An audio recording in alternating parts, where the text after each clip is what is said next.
How to find your restricted accounts on Facebook Messenger.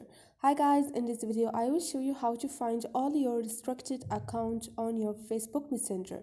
It's so easy and quick, so let's start.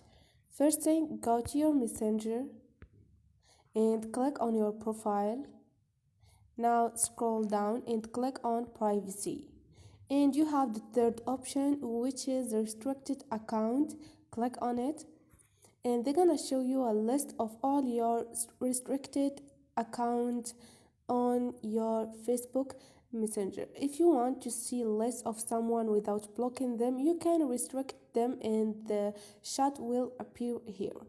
So this is it. And this is it guys. Hope this video was helpful to you, and if you liked the video, don't forget to subscribe and like.